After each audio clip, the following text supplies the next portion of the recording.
депресията, причините за нейната поява и възможностите за лечение. В студиото сме с Наталия Дукова, Мария Рачева и доктор Любомира Любенова. С нас вече е и Вера Захариева, учител по йога. Тя ще ни каже, помага ли практикуването на йога срещу депресивните състояния.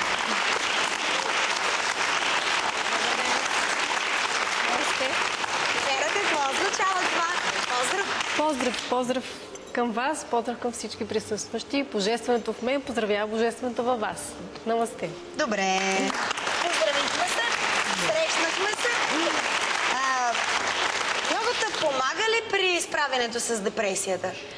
По принцип всички хора, които практикуват йога и са опитали йога, те няма как да срещнат този проблем депресия. Да стигнат до това състояние. Значи това е профилактика. Ето, това е една от основните да практикуват йога, за да не стигнат до депресия. Това, което каза психоложката, философията на йога е всъщност същото.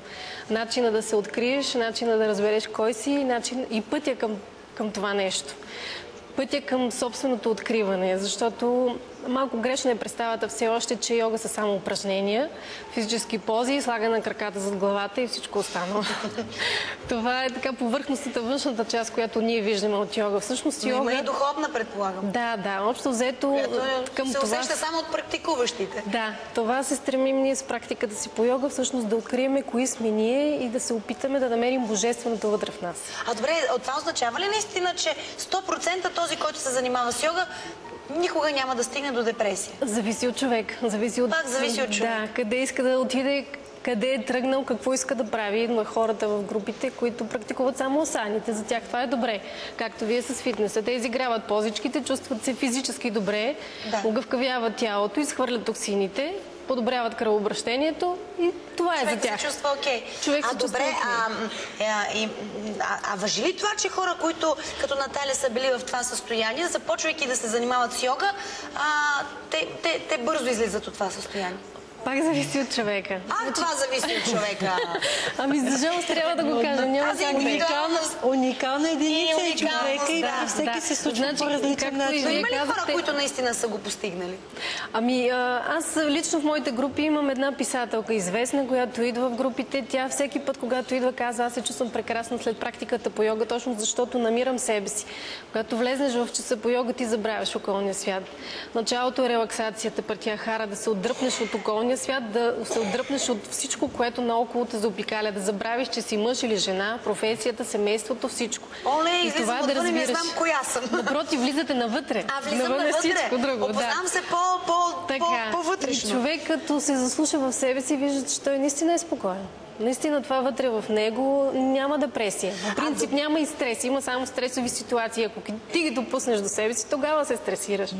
Начин на възприемане на света. Добре, кое помага всъщност за този дух и за избягването от това депресивно състояние? Самата медитация или самите упражнения, тези разтягания? Всичко комплексно. Значи, йога е комплексна практика. Не може само упражнение или пък само навлизане и как се казва? Може, но няма да стигнеш до там, докъдето си тръгнал. Значи трябва да опиташ първо с яма и нияма. Това са възприемането на света около себе си и възприемането на собствения си свят. След това е прана яма, дихателните практики. Прана означава фината субстанция на космоса, фината енергия, която влиза в тялото. Всеки знае вече, че нямаме само физическо тяло, имаме финно енергийно тяло, което се зарежда именно чрез прана. Няколко път вече ми го замернаха моето енергийно тук състояние. Но докато изучиме всичките тези неща, за да се запознаем, те са част от практиката. Трябва да се гърчим всички в депресия, докато ги научиме всички тези неща. Няма нужда. Всеки започва практиката по йога, защото тя е част от ежедневието. Йога е наука за живота. Йога те учи как да бъдеш добър със себе си, да бъдеш здрав, да бъдеш силен, да бъдеш хармоничен и да бъдеш Хайде сега покажете на нашите зрители, пък и на нас тук в студиото, нещо, което би ни било така практично за нас да ни помогне. Най-първото нещо, което трябва да направим е да дишаме дълбоко, защото мозъка е най-големият орган, който се нуждае от кислород. Ако той няма достатъчно кислород, а ние всъщност в ежедневието нямаме, защото дишаме лекичко с гърдите, той става ленив, спокоен. Да влезе чистия въздух от големия град. Така, да. Дишането, дълбокото дишане е добрия вариант. На мъжа, нали? Така. Дълбокото дишане винаги започва от най-ниската част на белия дроб, там където ние почти не дишаме. И по същия начин издишваш. Ето това, всичко това сме ние. А ние дишаме така. Аз дишам малко по-долу, защото съм певица с диафрагма. Така, да. Добрият вариант е да се диша още по-дълбоко, за да можем хубаво да направим Аз нещата. майсторката на дишането. Опитайте. Да, почвам така отдолу. Чудесно. И дигам тук, само че така не могат да ми се покажат ребрата. Няма нищо. Добре, и после връщаме.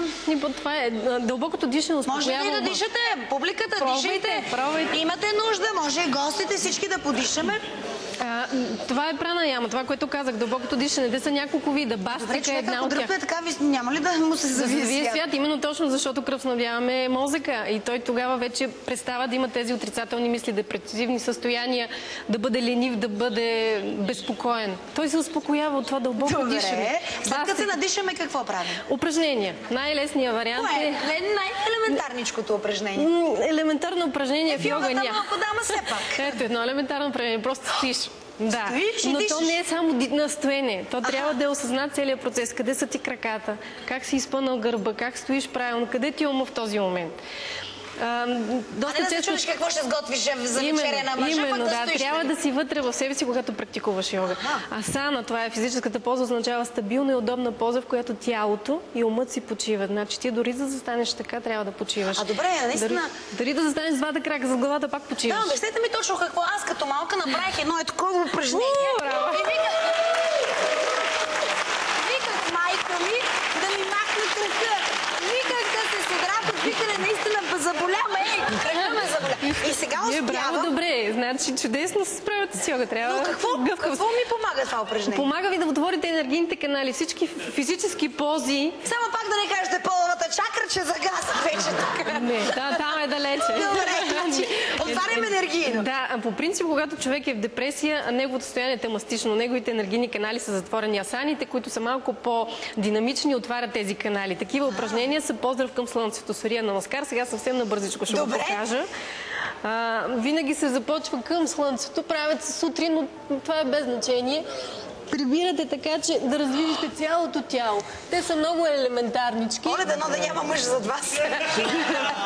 Ще изглеждате прекрасно просто. Няма нужда от това. Ето така. Правите тези позички. Извинявам се. Практика е всичко. Като ластик. Все едно нямате кост. Това е външната страна, както казах на йога. Аз не мога моята глава чак до тук. Тия кожина са ми се опънали. Нищо, вие опитайте да седнете така. Виждам, че добре се справяте. Ето, това знаете, че е една от най-основните медитативни техники. Вижте, да, точно правилно. Това е добре. Винаги се играе йога с... панталона на мен не ми е много добър. Вижте какво мога. Това беше. Мога да се... Обаче не знам как да се концентрирам, понеже ми казаха, че имам страшно много енергия и ми казаха, че по никакъв начин, т.е. нито само фитнеса ми стига, нито само предаването ми стига, нито пеенето ми стига. Къде да я похарча тая енергия по дяволите? Никнете я навътре. Как? Отворете чакрите си и тя ще тръгне по други пътища. Така ли? Просто когато застанете... Аз не мога да я контролирам. Можете, заставате спокойно, съсредоточавате се в третото око или в пачна чакра. Ще мога ли да си помогна в това отношение? Пътя е ваш, трябва да го изберете. Толкова енергия има в мене, това ще ме отвее на някъде, няма да ми хареса. Няма да ви отвее, напротив, ще ви влезне вътре във вас и всичко, което имате като натрупана емоция, като натрупани преживявания, ще го осъзнаете, ще го разберете, ще разберете вие коя сте, къде се намирате, как се чувствате. Мога ли да си помогна с йога? Разбира се. Разбира се, йога е наука за живота и всеки трябва да я ползва. Искам да съм пластична, като вас ще дойде. Не ви трябва. Йога цели здраве, цели хармония и цели доброта. Не цели гъвкавост. Малко е грешна представа за това. Трябва да съм гъвкав, за да играя йога. Не, напротив. Значи трябва все до края на живота си човек се учи. Ето, научих, че йогата не е за гъвкавост, а йогата е да намеря вътрешен мир, спокой се, да вляза в себе си, да се опозная, за да мога да си помогна. Точно така. За да откриете мъдреца в себе си. Мъдреца? Има ли в мене мъдрец? Всеки човек има мъдрец. Има в мене мъдрец. Обещавам пред всички зрители на TV7 и Споделено с Камелия, че ще го намеря този мъдрец. Мои скъпи зрители, мога да ви уверя, че ако гледате редовно Споделено с Камелия, няма никакъв, ама никакъв шанс да изпаднете в депресия. Затова бъдете с мен и утре, когато отново ще се постарая да ви накарам да се усмихнете. Сега ви оставям и ви пожелавам хубав, приятен следобед.